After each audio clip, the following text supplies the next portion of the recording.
The Brothers Karamazov by Fyodor Dostoevsky, translated by Constance Garnett. Book 8, Chapter 5. A Sudden Resolution.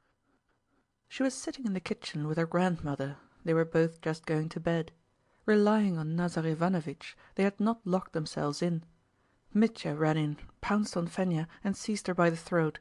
"Speak at once! Where is she? With whom is she now, at Mokroe?" he roared furiously. Both the women squealed. I'll tell you! Dmitri Fyodorovitch, darling, I'll tell you everything directly. I won't hide anything," gabbled Fenya, frightened to death. "She's gone to Mokroe, to her officer." "What officer?" roared Mitya. "To her officer, the same one she used to know, the one who threw her over 5 years ago," cackled Fenya as fast as she could speak. Mitya withdrew the hands with which he was squeezing her throat. He stood facing her, pale as death, unable to utter a word, but his eyes showed that he realized it all, from the first word, and guessed the whole position. Poor Fenya was not in a condition at that moment to observe whether he understood or not. She remained sitting on the trunk as she had been when he ran into the room, trembling all over, holding her hands out before her as though trying to defend herself. She seemed to have grown rigid in that position. Her wide-opened, scared eyes were fixed immovably upon him, and to make matters worse, both his hands were smeared with blood.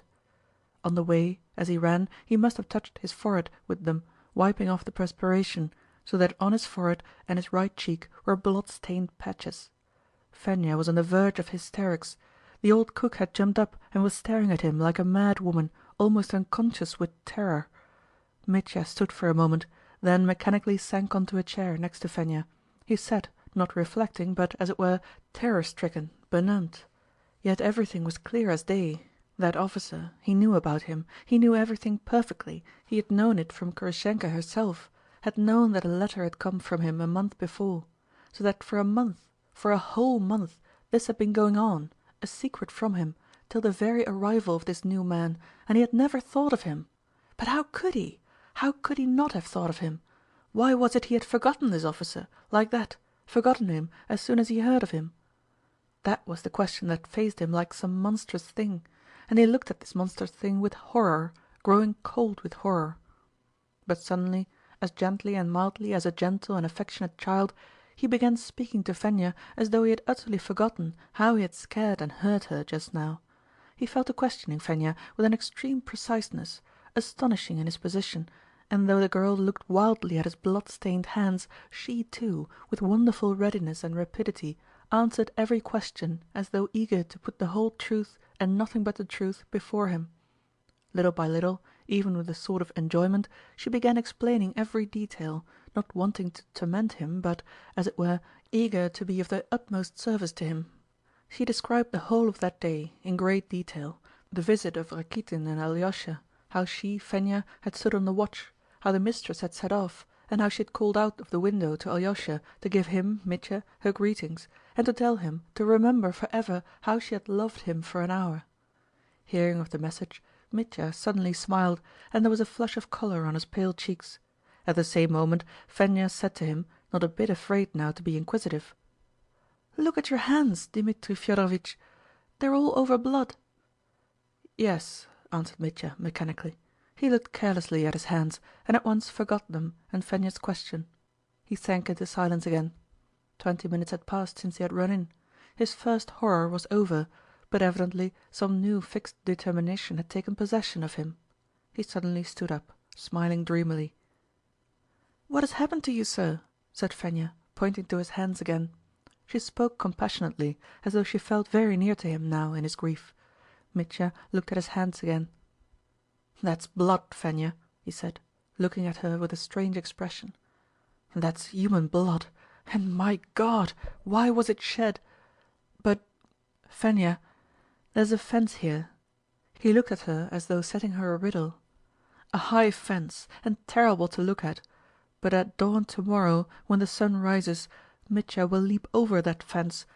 You don't understand what fence, Fenya, and, never mind, you'll hear tomorrow and understand. And now, good-bye. I won't stand in our way. I'll step aside. I know how to step aside. Live, my joy. You loved me for an hour. Remember Mityenka Karamazov so forever. She always used to call me Mityenka, do you remember? and with those words he went suddenly out of the kitchen. Fenya was almost more frightened at this sudden departure than she had been when he ran in and attacked her. Just 10 minutes later Dmitri went in to Pyotr Ilyitch Parotin, the young official with whom he had pawned his pistols. It was by now 8:30, and Pyotr Ilyitch had finished his evening tea and had just put his coat on again to go to the metropolis to play billiards. Mitya caught him coming out. Seeing him with his face all smeared with blood, the young man uttered a cry of surprise. "Good heavens! What is the matter?" "I've come for my pistols," said Mitya, "and brought you the money. And thanks very much. I'm in a hurry, Pyotr Ilyitch. Please make haste." Pyotr Ilyitch grew more and more surprised. He suddenly caught sight of a bundle of banknotes in Mitya's hand, and, what was more, he had walked in holding the notes, as no one walks in, and no one carries money. He had them in his right hand and held them outstretched as if to show them. Prohotin's servant boy, who met Mitya in the passage, said afterwards that he walked into the passage in the same way, with the money outstretched in his hand, so he must have been carrying them like that even in the streets. They were all rainbow-colored 100-ruble notes, and the fingers holding them were covered with blood. When Pyotr Ilyitch was questioned later on as to the sum of money, he said that it was difficult to judge at a glance, but that it might have been 2,000 or perhaps 3, but it was a big, fat bundle. Dmitri Fyodorovitch, so he testified afterwards, seemed unlike himself too, not drunk but, as it were, exalted, lost to everything, but at the same time, as it were, absorbed, as though pondering and searching for something and unable to come to a decision. He was in a great haste, answered abruptly and very strangely, and at moments seemed not at all dejected but quite cheerful. "But what is the matter with you? What's wrong?" cried Pyotr Ilyitch, looking wildly at his guest. "How is it that you're all covered with blood? Have you had a fall? Look at yourself!" He took him by the elbow and led him to the glass. Seeing his blood-stained face, Mitya started and scowled wrathfully. "Damnation! That's the last straw," he muttered angrily, hurriedly changing the notes from his right hand to the left, and impulsively jerked the handkerchief out of his pocket. But the handkerchief turned out to be soaked with blood too. It was the handkerchief he had used to wipe Grigory's face. There was scarcely a white spot on it, and it had not merely begun to dry, but had stiffened into a crumpled ball and could not be pulled apart. Mitya threw it angrily on the floor. "Oh, damn it!" he said. "Haven't you a rag of some sort to wipe my face?" "So you're only stained, not wounded. You'd better wash," said Pyotr Ilyitch. "Here's a washstand. I'll pour you out some water." "A washstand? That's all right. But where am I to put this?" With the strangest perplexity he indicated his bundle of 100-ruble notes, looking inquiringly at Pyotr Ilyitch, as though it were for him to decide what he, Mitya, was to do with his own money. "In your pocket or on the table here. They won't be lost." "In my pocket? Yes, in my pocket. All right. But I say, that's all nonsense!" he cried, as though suddenly coming out of his absorption. "Look here, let's first settle that business of the pistols. Give them back to me. Here's your money, because I'm in great need of them, and I haven't a minute to spare." And taking the topmost note from the bundle, he held it out to Pyotr Ilyitch. "But I shan't have change enough. Haven't you less?" "No," said Mitya, looking again at the bundle, and as though not trusting his own words, he turned over 2 or 3 of the topmost ones. "No, they're all alike," he added, and again he looked inquiringly at Pyotr Ilyitch. "How have you grown so rich?" the latter asked. "Wait, I'll send my boy to Plotnikov's, they close late, to see if they won't change it. Here, Misha!" he called into the passage. "To Plotnikov's shop, first rate!" cried Mitya, as though struck by an idea. "Misha," he turned to the boy as he came in, "look here, run to Plotnikov's and tell them that Dmitri Fyodorovitch sends his greetings and will be there directly. But listen, listen! Tell them to have champagne, 3 dozen bottles, ready before I come, and packed as it was to take to Mokroe. I took 4 dozen with me then," he added, suddenly addressing Pyotr Ilyitch. "They know all about it. Don't you trouble, Misha." He turned again to the boy. "Stay, listen! Tell them to put in cheese, Strasbourg pies, smoked fish, ham, caviar, and everything they've got, up to 100 rubles. Or 120 as before. But wait! Don't let them forget dessert, sweets, pears, watermelons, 2 or 3 or 4. No, 1 melon's enough. And chocolate, candy, toffee, fondants. In fact, everything I took to Mokroe before. 300 rubles worth with the champagne. let it be just the same again. And remember, Misha, if you're called Misha. His name is Misha, isn't it?" He turned to Pyotr Ilyitch again. "Wait a minute," Pyotr Ilyitch intervened, listening and watching him uneasily. "You'd better go yourself and tell them. He'll muddle it." "He will. I see he will. Misha, why, I was going to kiss you for the commission. If you don't make a mistake, there's 10 roubles for you. Run along, make haste. Champagne's the chief thing. Let them bring up champagne. And brandy too, and red and white wine, and all I had then. They know what I had then." "But listen," Pyotr Ilyitch interrupted with some impatience. "I say, let him simply run and change the money, and tell them not to close, and you go and tell them... Give him your note. Be off, Misha. Put your best leg forward." Pyotr Ilyitch seemed to hurry Misha off on purpose, because the boy remained standing with his mouth and eyes wide open, apparently understanding little of Mitya's orders, gazing up with amazement and terror at his blood-stained face and the trembling blood-stained fingers that held the notes. "Well, now come and wash," said Pyotr Ilyitch sternly. "Put the money on the table or else in your pocket. That's right, come along.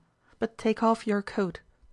And beginning to help him off with his coat, he cried out again, "Look, your coat's covered with blood too." "It's not the coat. It's only a little here on the sleeve, and that's only here where the handkerchief lay. It must have soaked through. I must have sat on the handkerchief at Fenya's, and the blood's come through," Mitya explained at once with a childlike unconsciousness that was astounding. Pyotr Ilyitch listened, frowning. "Well, you must have been up to something. You must have been fighting with someone," he muttered. They began to wash. Pyotr Ilyitch held the jug and poured out the water. Mitya, in desperate haste, scarcely soaped his hands. They were trembling, and Pyotr Ilyitch remembered it afterwards. But the young official insisted on his soaping them thoroughly and rubbing them more. He seemed to exercise more and more sway over Mitya as time went on. It may be noted in passing that he was a young man of sturdy character. "Look, you haven't got your nails clean. Now rub your face, here on your temples, by your ear. Will you go in that shirt? Where are you going? Look, all the cuff of your right sleeve is covered with blood." "Yes, it's all bloody," observed Mitya, looking at the cuff of his shirt. "Then change your shirt." "I haven't time. You see I'll..." Mitya went on with the same confiding ingenuousness, drying his face and hands on the towel and putting on his coat. "I'll turn it up at the wrist. It won't be seen under the coat. You see." "Tell me now, what game have you been up to? Have you been fighting with someone? In the tavern again, as before? Have you been beating that captain again?" Pyotr Ilyitch asked him reproachfully. "Whom have you been beating now? Or killing, perhaps?" "Nonsense," said Mitya. "Don't worry," said Mitya, and he suddenly laughed. "I smashed an old woman in the marketplace just now." "Smashed? An old woman?" "An old man!" cried Mitya, looking Pyotr Ilyitch straight in the face, laughing and shouting at him as though he were deaf. "Confound it! An old woman, an old man! Have you killed someone?" "We made it up. We had a row and made it up. In a place I know of. We parted friends. A fool! He's forgiven me. He's sure to have forgiven me by now. If he had got up he wouldn't have forgiven me." Mitya suddenly winked. "Only damn him, you know I say, Pyotr Ilyitch, damn him! Don't worry about him. I don't want to just now," Mitya snapped out resolutely. "Whatever do you want to go picking quarrels with everyone for? Just as you did with that captain over some nonsense. You've been fighting, and now you're rushing off on the spree. That's you all over. 3 dozen champagne? What do you want all that for?" "Bravo! Now give me the pistols. Upon my honor, I've no time now. I should like to have a chat with you, my dear boy, but I haven't the time. And there's no need, it's too late for talking. Where's my money? Where have I put it?" he cried, thrusting his hands into his pockets. "You put it on the table, yourself. Here it is. Had you forgotten? Money's like dirt or water to you, it seems. Here are your pistols. It's an odd thing, at 6 o'clock you pledged them for 10 roubles, and now you've got thousands. 2 or 3, I should say." "3, you bet!" laughed Mitya, stuffing the notes into the side pocket of his trousers. "You lose it like that. Have you found a gold mine?" "The mines? The gold mines?" Mitya shouted at the top of his voice and went off into a roar of laughter. "Would you like to go to the mines, Prohotin? There's a lady here who'll stump up 3,000 for you if only you'll go. She did it for me. She's so awfully fond of gold mines. Do you know Madame Chachlakov?" I don't know her, but I've heard of her and seen her. Did she really give you 3,000? Did she really?" said Pyotr Ilyitch, eyeing him dubiously.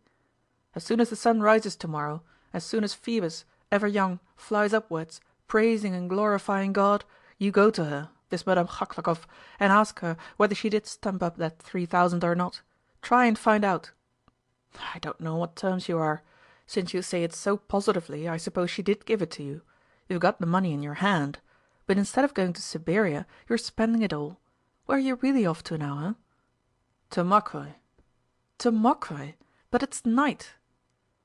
"Once the lad had all, now the lad has naught," cried Mitya suddenly. "How naught? You say that with all those thousands." "I'm not talking about thousands. Damn thousands! I'm talking of female character. Fickle is the heart of woman, treacherous and full of vice. I agree with Ulysses, that's what he says." "I don't understand you." "Am I drunk?" "Not drunk, but worse." "I'm drunk in spirit, Pyotr Ilyitch, drunk in spirit. But that's enough." "What are you doing, loading the pistol?" "I'm loading the pistol." Unfastening the pistol case, Mitya actually opened the powder horn and carefully sprinkled and rammed in the charge. Then he took the bullet and, before inserting it, held it in 2 fingers in front of the candle. "Why are you looking at the bullet?" asked Pyotr Ilyitch, watching him with uneasy curiosity. "Oh, a fancy. Why, if you meant to put that bullet in your brain, would you look at it or not?" "Why look at it?" "It's going into my brain, so it's interesting to look and see what it's like. Ah, but that's foolishness, a moment's foolishness. Now that's done," he added, putting in the bullet and driving it home with the ramrod. "Pyotr Ilyitch, my dear fellow, that's nonsense, all nonsense, and if only you knew what nonsense! Give me a little piece of paper now." "Here's some paper." "No, a clean new piece, writing paper. That's right." And taking a pen from the table, Mitya rapidly wrote 2 lines, folded the paper in 4, and thrust it in his waistcoat pocket. He put the pistols in the case, locked it up, and kept it in his hand. Then he looked at Pyotr Ilyitch with a slow, thoughtful smile. "Now let's go." "Where are we going? No, wait a minute. Are you thinking of putting that bullet in your brain, perhaps?" Pyotr Ilyitch asked uneasily. "I was fooling about the bullet. I want to live. I love life. You may be sure of that. I love golden-haired Phorbus and his warm light. Dear Pyotr Ilyitch, do you know how to step aside?" "What do you mean by stepping aside?" "Making way for a dear creature, and for one I hate, and to let the one I hate become dear. That's what making way means. And to say to them, 'God bless you, go your way, pass on,' while I..." "While you?" "That's enough, let's go." "Upon my word, I'll tell someone to prevent your going there," said Pyotr Ilyitch, looking at him. "What are you going to Mokroe for, now?" "There's a woman there, a woman. That's enough for you. You shut up." "Listen, though you're such a savage, I've always liked you. I feel anxious." "Thanks, old fellow. I'm a savage, you say. Savages. Savages. That's what I am always saying. Savages. Why, here's Misha. I was forgetting him." Misha ran in, post haste, with a handful of notes in change, and reported that everyone was in a bustle at the Plotnikovs'. "They are carrying down the bottles, and the fish, and the tea. It will all be ready directly." Mitya seized 10 rubles and handed it to Pyotr Ilyitch, then tossed another 10-ruble note to Misha. "Don't dare to do such a thing!" cried Pyotr Ilyitch. "I won't have it in my house. It's a bad, demoralizing habit. Put your money away. Here, put it here. Why waste it? It would come in handy tomorrow, and I dare say you'll be coming to me to borrow 10 rubles again. Why do you keep putting the notes in your side pocket? You'll lose them." "I say, my dear fellow, let's go to Mokroe together." "What should I go for?" "I say, let's open a bottle at once and drink to life. I want to drink, and especially to drink with you. I've never drunk with you, have I?" "Very well, we can go to the Metropolis. I was just going there." "I haven't time for that. Let's drink at the Plotnikovs', in the back room. Shall I ask you a riddle?" "Ask away." Mitya took the piece of paper out of his waistcoat pocket, unfolded it and showed it. In a large, distinct hand was written: "I punish myself for my whole life. My whole life I punish." "I will certainly speak to someone. I'll go at once," said Pyotr Ilyitch, after reading the paper. "You won't have time, dear boy. Come and have a drink. March!" Plotnikov's shop was at the corner of the street, next door but one to Pyotr Ilyitch's. It was the largest grocery shop in our town, and by no means a bad one, belonging to some rich merchants. They kept everything that could be got in a Petersburg shop, grocery of all sort, wines bottled by the Brothers Eliseev, fruits, cigars, tea, coffee, sugar, and so on. There were 3 shop assistants and 2 errand boys always employed. Though our part of the country had grown poorer, the landowners had gone away, and trade had got worse, yet the grocery stores flourished as before, every year with increasing prosperity. There were plenty of purchasers for their goods. They were awaiting Mitya with impatience in the shop. They had vivid recollections of how he had bought, 3 or 4 weeks ago, wine and goods of all sorts to the value of several hundred roubles, paid for in cash. They would never have let him have anything on credit, of course. They remembered that then, as now, he had had a bundle of 100-rouble notes in his hand, and had scattered them at random, without bargaining, without reflecting or caring to reflect what use so much wine and provisions would be to him. The story was told all over the town that, driving off then with Grushenka to Mokroe, he had spent 3,000 in one night and the following day, and had come back from the spree without a penny. He had picked up a whole troop of gypsies, encamped in our neighborhood at the time, who for 2 days got money without stint out of him while he was drunk, and drank expensive wine without stint. People used to tell, laughing at Mitya, how he had given champagne to grimy-handed peasants, and feasted the village women and girls on sweets and Strasbourg pies. Though to laugh at Mitya to his face was rather a risky proceeding, there was much laughter behind his back, especially in the tavern, at his own ingenious public avowal that all he had got out of Grushenka by this escapade was permission to kiss her foot, and that was the utmost she had allowed him. By the time Mitya and Pyotr Ilyitch reached the shop, they found a cart with 3 horses harnessed abreast with bells, and with Andrei, the driver, ready waiting for Mitya at the entrance. In the shop they had almost entirely finished packing 1 box of provisions, and were only waiting for Mitya's arrival to nail it down and put it in the cart. Pyotr Ilyitch was astounded. "Where did this cart come from in such a hurry?" he asked Mitya. "I met Andrei as I ran to you, and told him to drive straight here to the shop. There's no time to lose. Last time I drove with Timofey, but Timofey now has gone on before me with the witch. Shall we be very late, Andrei?" "They'll only get there an hour at most before us, not even that maybe. I got Timofey ready to start. I know how it'll go. Their pace won't be ours, Dmitri Fyodorovitch. How could it be? They won't get there an hour earlier." Andrei, a lanky, red-haired, middle-aged driver, wearing a full-skirted coat and with a kaftan on his arm, replied warmly, 50 roubles for vodka if we're only an hour behind them. "I warn't the time, Dmitri Fyodorovitch. They won't be half an hour before us, let alone an hour." Though Mitya bustled about seeing after things, he gave his orders strangely, as it were, disconnectedly and inconsecutively. He began a sentence and forgot the end of it. Pyotr Ilyitch found himself obliged to come to the rescue. 400 roubles worth, not less than 400 roubles worth, just as it was then," commanded Mitya. 4 dozen champagne, not a bottle less." "What do you want with so much? What's it for? Stay!" cried Pyotr Ilyitch. "What's this box? What's in it? Surely there isn't 400 roubles worth here?" The officious shopman began explaining with oily politeness that the first box contained only half a dozen bottles of champagne, and only the most indispensable articles, such as savouries, sweets, toffee, etc. But the main part of the goods ordered would be packed and sent off, as on the previous occasion, in a special cart, also with 3 horses, travelling at full speed, so that it would arrive not more than an hour later than Dmitri Fyodorovitch himself. "Not more than an hour! Not more than an hour! And put in more toffee and fondants. The girls there are so fond of it," Mitya insisted hotly. "The fondants are all right, but what do you want with 4 dozen of champagne? 1 would be enough," said Pyotr Ilyitch, almost angry.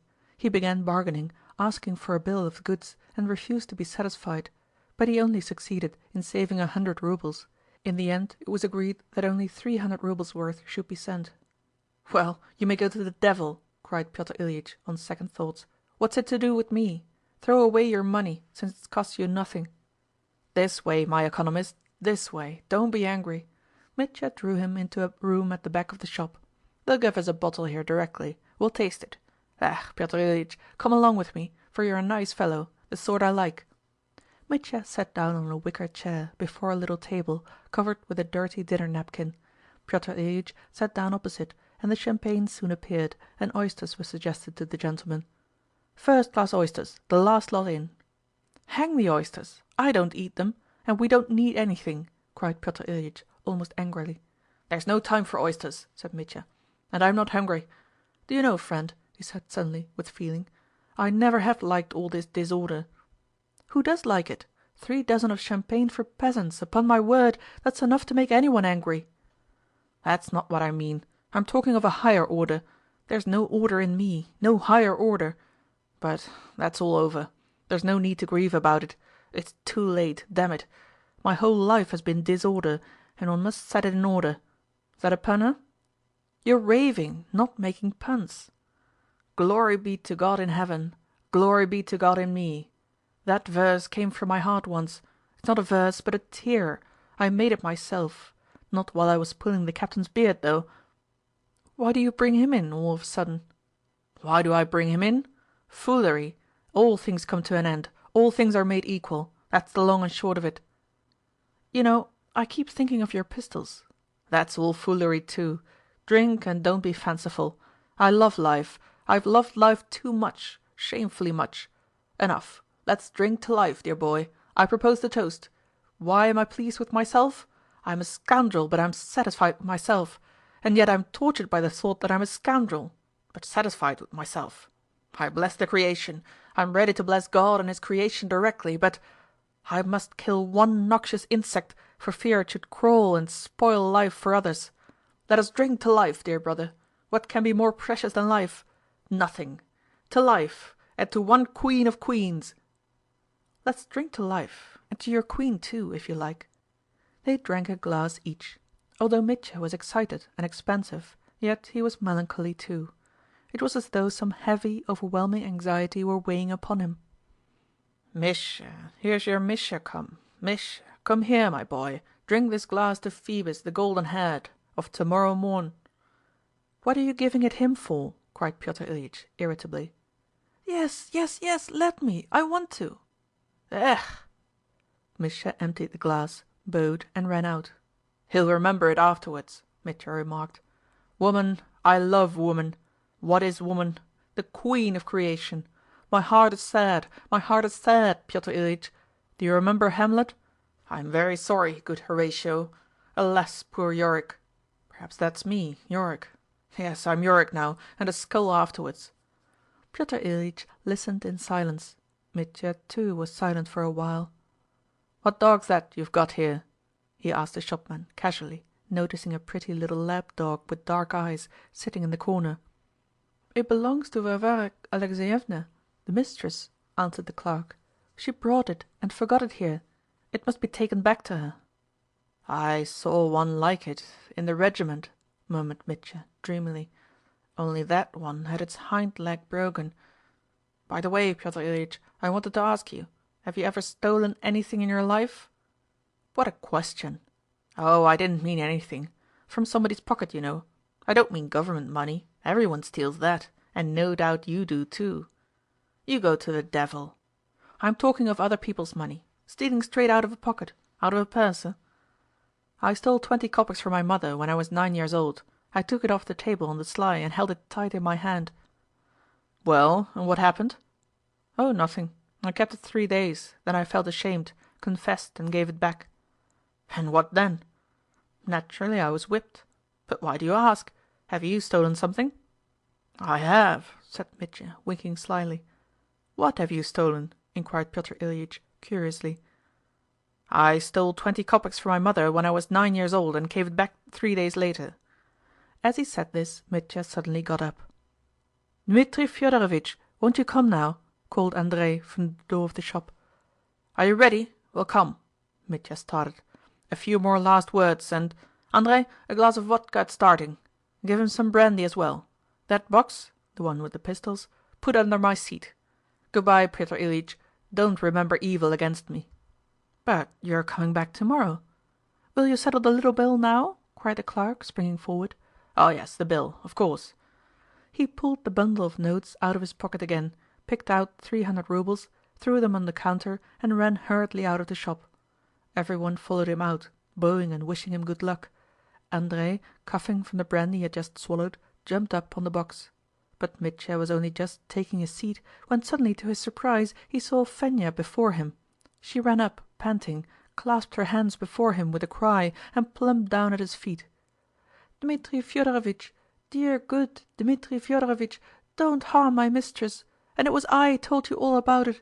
And don't murder him! He came first, he's hers!